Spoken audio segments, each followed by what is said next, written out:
Kembali lagi di cerita mistis seram.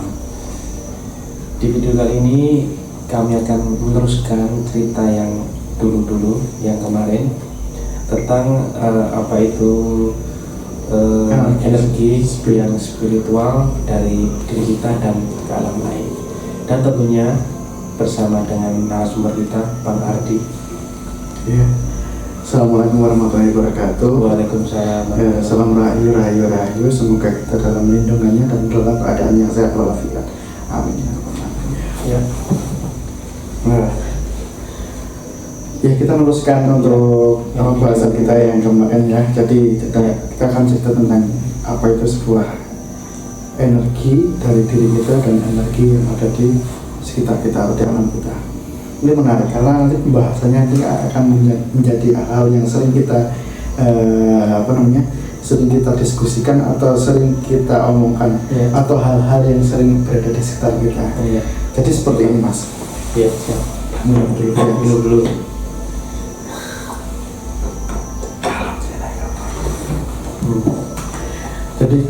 Jadi seperti ini, Mas. Jadi konsep dari ini adalah pendapat saya, jadi tidak harus benar ya Mas, tapi itu berdasarkan dari pengalaman saya dan apa yang saya pernah alami gitu, bahwa kita kan punya energi, ya itu juga hal yang bisa dipercaya dan dipercaya. Silakan kalau mau percaya, kalau mau percaya juga mau banget. Nah itu kita di manusia itu punya yang namanya energi, Mas. Jadi energi itu adalah istilahnya yang menjaga diri kita itu menjadi tetap manusia, karena kalau tidak manusia ya tidak ada energinya. Jadi selain kita memiliki fungsi organ tubuh kita berjalan setiap saat, juga kita punya yang namanya fungsi energi kita yang berjalan juga setiap saat. Jadi kalau menurut saya bahwa Tuhan telah menciptakan kita itu sesempurna mungkin, baik itu secara fisik dan juga secara kehidupan fisik gitu, secara energi. Bahwa manusia itu juga diselimuti dengan energinya masing-masing. Energi itu yang menjaga manusia itu supaya tidak terkontaminasi dengan hal yang negatif. Nah, kadang malah sengaja dimodifikasi atau namanya modif trondol kalau anak-anak mesin ya gitu, bukan anak-anak motor gitu. Jadi kita misalnya beberapa kita bisa sering banget kesurupan atau dan sebagainya, itu termasuk juga salah satu elemen dari energi kita itu kurang, jadi atau berubah, jadi energi yang bisa masuk ke tubuh kita. Itu salah satunya. Itu yang kedua adalah energi alam, Mas. Jadi di alam itu memang ada energi, salah satunya seperti itu, energi baik itu dari makhluk yang tidak kasat mata atau menjadi energi dari alam sekitar itu sendiri. Jadi alam sekitar batu dan sebagainya itu punya energi masing-masing. Contohnya ketika kita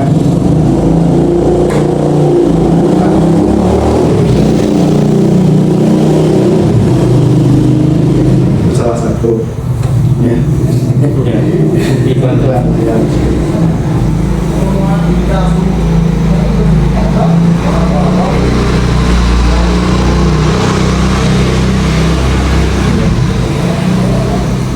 Kita kembali lagi ke kesurupan energi ya. Nah, kemarin kita juga membahas soal tentang bagaimana rumah dan energinya. Sebenarnya kalau kita masuk ke istilahnya tempat yang baru, tempat tersebut kan sudah punya energi. Nah, ketika kita masuk, otomatis kita menjadi salah satu, ibaratnya kita analogikan sebagai ini mungkin di sini ada air ya, di sini ada air. Oke, kita masukkan kopi ini istilahnya kita campurkan ke sini, kan otomatis dia akan menyebar. Nah itu juga salah satu menjadi analoginya kita berada di suatu tempat, otomatis kita juga akan mencampuri energinya. Makanya Kalau kalian itu pernah peka ya, setiap rumah itu punya vibes-nya beda-beda. Ada yang baunya juga beda-beda, ada yang aromanya juga beda-beda, tempatnya, tingkat kecerahan rumahnya, tingkat keenakan. Jadi bagaimana kita itu betah di tempat tersebut itu kan beda-beda levelnya, dan itu sudah termasuk dalam sebuah ranah energi. Kita bicara soal energi.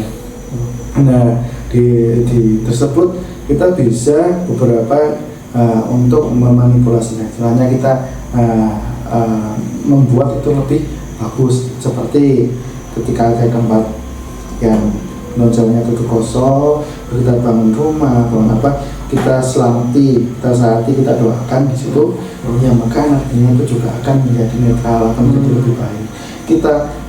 Kita gunakan tempat tersebut untuk hal yang kebaikan, misalnya beribadah kepada Yang Maha Kuasa, kita bisa ngaji dan sebagainya untuk gunakan hal yang baik yang bermanfaat, maka juga tempat itu akan menghasilkan energi yang baik. Gitu. Semakin digunakan buat beribadah untuk berperilaku atau berkegiatan yang sangat positif di situ, maka itu akan semakin cerah, akan semakin banyak energinya, kan semakin bagus energinya dan semakin besar. Nah, itu juga termasuk juga nanti kita masuk ke hal-hal yang bersifat supranatural. Karena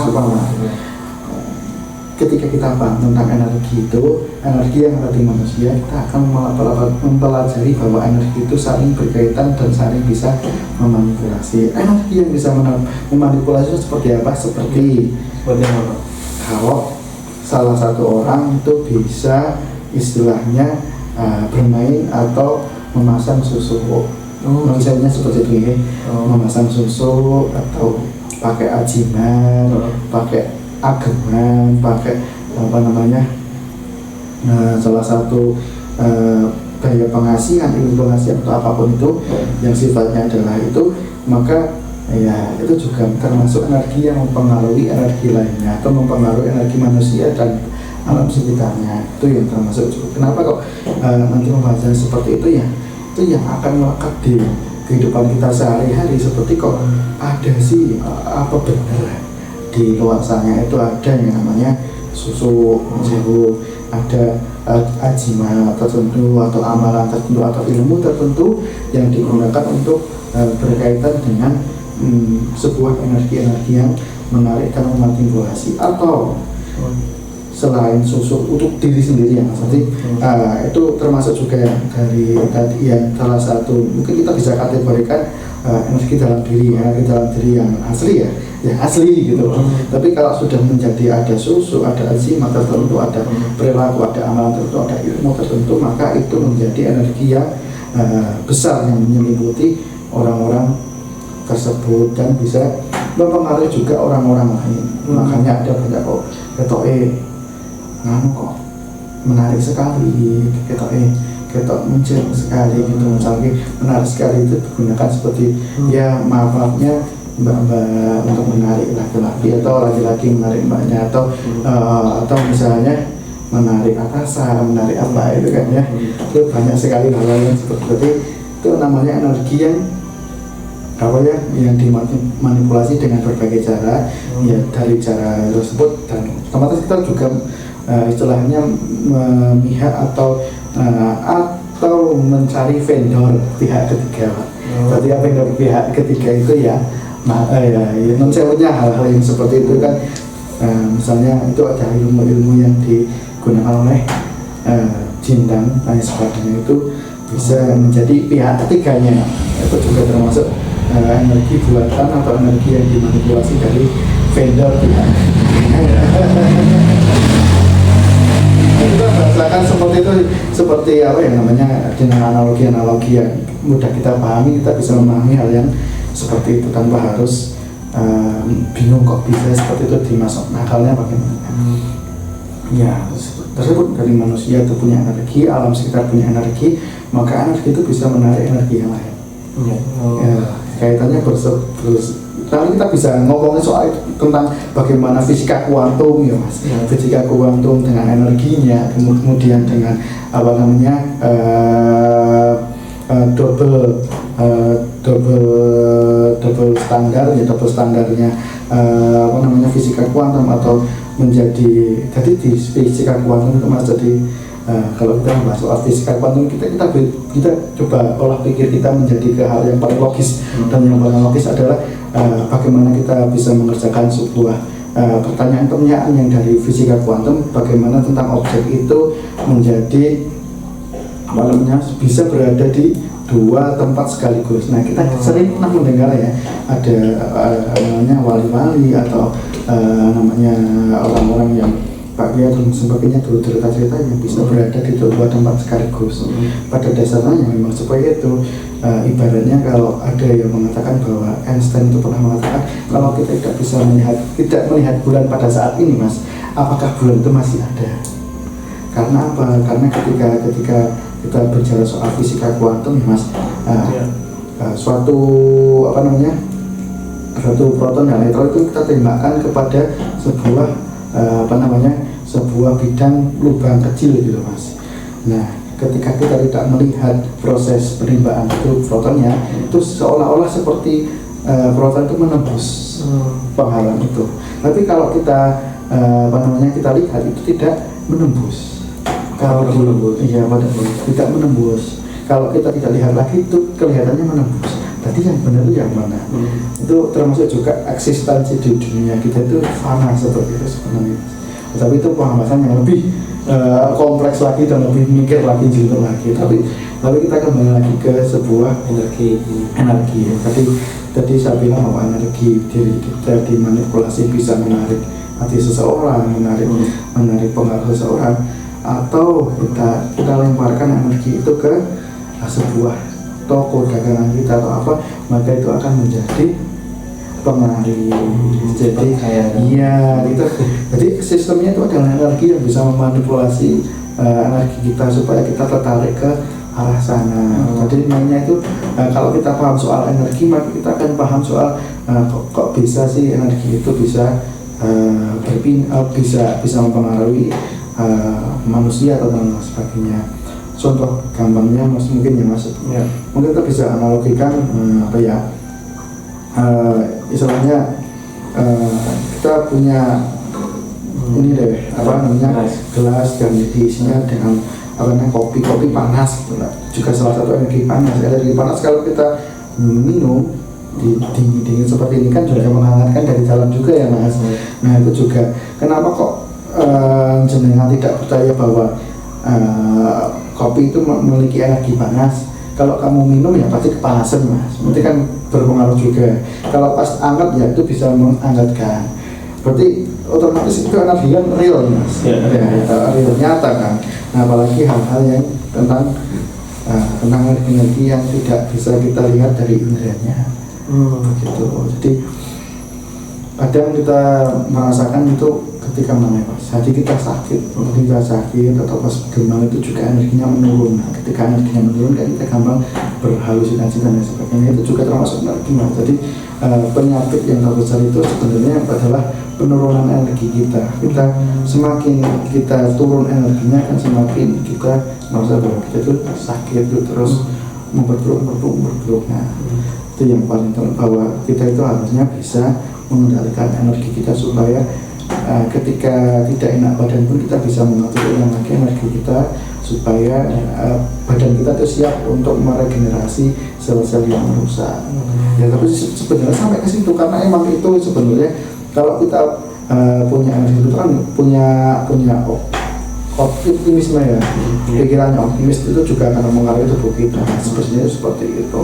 Nah itu yang tadi yang mas kita lanjutkan, energi yang digunakan untuk mencelakai orang itu namanya apa? Santet. Udah namanya apa peluk dan sebagainya, itu jelas semuanya itu berjalan sebuah energi kita kita masukkan ke dalam orang dengan energi yang jahat atau energi yang merusak, kita lemparkan kepada orang, maka orang itu juga akan kena. Nah itu juga salah satu dari prinsip dari energi itu. Kalau prinsip energi itu kita manfaatkan yang baik, yang menjadi baik. Kalau tidak yang baik, kalau tidak baik yang menjadikan seperti itu. Ada yang menjadi pelet, ada yang menjadi santet, ada yang menjadi susu dan lain sebagainya, karisma dan lain sebagainya. Nah itu menjadi sebuah hal yang istilahnya apa mas, salah satu manipulasi energi manusia dari energi alam. Tambahan itu ya. Iya, ya.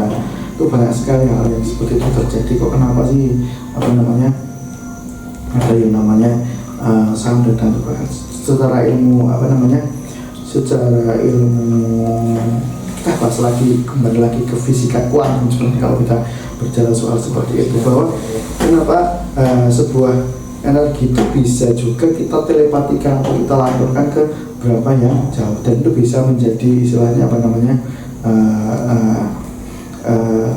apa misalnya proton di sini kita manipulasi proton yang di seberang pulau atau di seberang benua sana pun juga bisa namanya dengan istilahnya apa bisa termanipulasi juga atau digerakkan dengan, dan ini kan prinsip dasar dari sebuah sanda. Nah ya, apalagi nanti bisa soal bahwa hal yang seperti itu juga kalau kita sebenarnya kan teknologi dalam itu memang belum ditemukan saja, atau memang itu menjadi hal yang sifatnya tidak teknologi secara sains, karena memang yang kalau menurut saya mas, sains itu kan salah satu pandangan terhadap sesuatu kan mas. Misalnya sains itu ini adalah benda padat, karena kita melihat bahwa ini benda padat, beling itu benda padat, itu juga termasuk sains, dan logikanya juga sains kan seperti itu. Misalnya kita sepakat semuanya bahwa apa namanya bola itu bulat, ya kan, bola itu kalau dijatuhkan ke bawah, kita sepakati seperti itu, karena memang kalau kita amati yang memang jatuh ke bawah, kalau misalnya itu belum menjadi kesepakatan, berarti itu belum menjadi ilmu pengetahuan mas. Benar. Ya. Kalau kita belum sampai ke level sana, belum tentu itu sebuah tidak nyataan mas. Kan? Berarti kan apa namanya hal-hal yang di luar akal kita sekarang ini mungkin juga akan menjadi teknologi di masa depan, bisa. Ya kan, berarti kan tidak ada patokan apa namanya istilahnya logika kita kan mas, logika kita itu terbatas sebagai manusia. Jadi apa yang kita percaya itu hanya yang apa yang kita lihat, padahal mata kita saja terbatas untuk melihat sesuatu, hati kita juga terbatas untuk merasakan sesuatu. Kok kita bisa bilang bahwa itu bukan nyata? Ya, bisa seperti itu. Kalau kita tidak melihat bulan, apakah bulan itu masih ada? Ya kan seperti itu. Kalau kita tidak melihat, bukan berarti bulan itu nggak ada kan sekarang kan? Kita nggak bisa melihat bulan, bukan berarti bulan itu tidak ada sekarang kan? Ya seperti itu, seperti ya kan, ya kan seperti itu. Nah, makanya bahwa saya berpikir bahwa oke lah kita punya pendapat seperti beling dan sebagainya. Beling ini kan berasal dari kumpulan dari banyak atom, karena atom pun sendiri itu pun tidak benar-benar menyatu. Jadi akhirnya kita memegang tangan kita sendiri pun juga di saat atom itu karena apa namanya proton dan neutron itu tidak ngadet mas, makanya tidak bersatu, tidak apa namanya tidak benar-benar menyatu, tidak berdekatan gitu loh.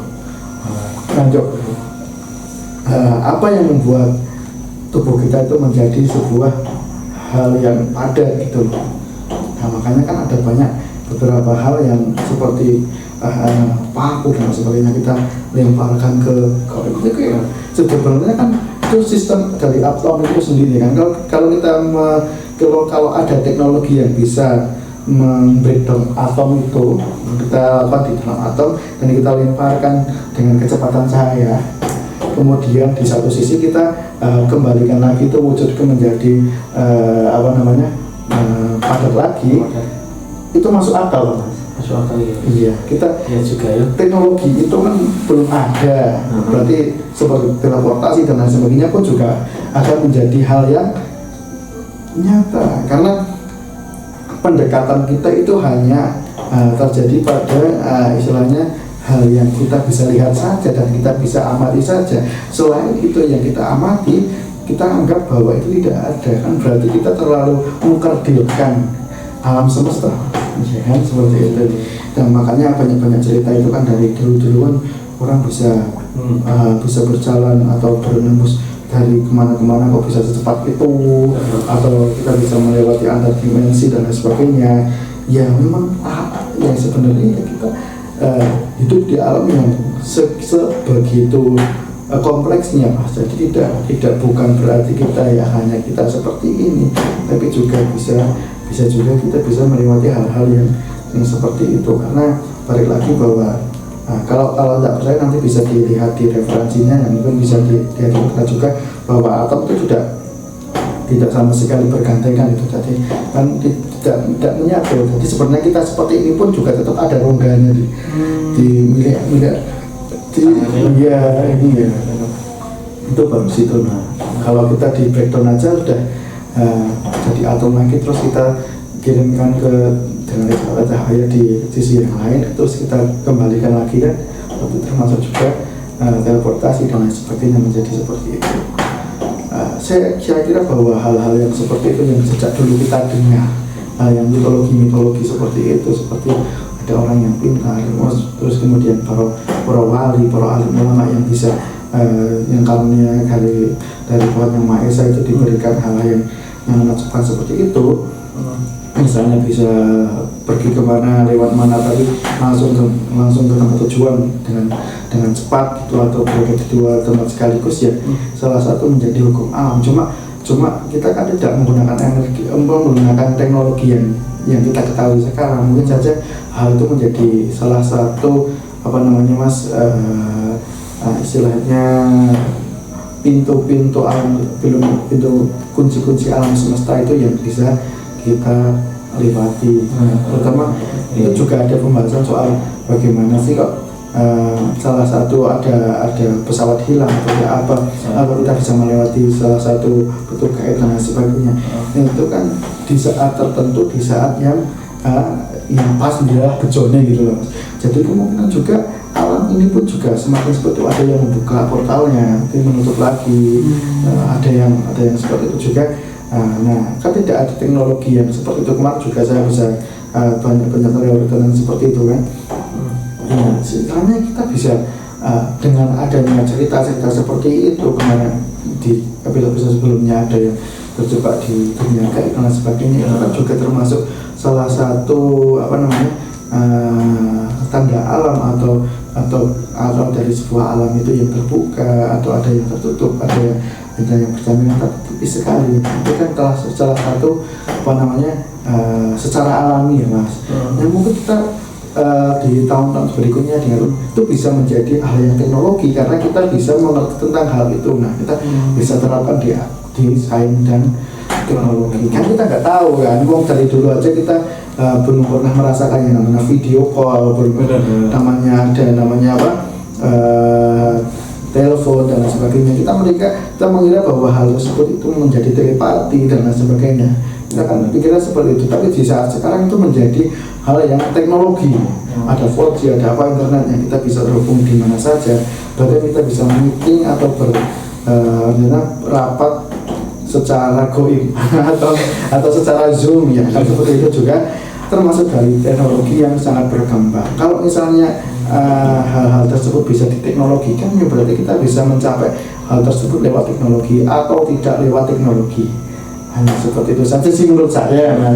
Nah, kembali lagi kan kita serahkan ke pemirsa, ke subscriber yang baik ya monggo dipikirkan bisa dipakai, yang jelek ya silahkan dibuang jauh-jauh. Intinya kita diskusi untuk menemani malam hari ini, diskusi untuk menemani istilahnya bersandarian, minum kopi, makan gorengan, ditemani dengan udara yang sejuk, ya kan.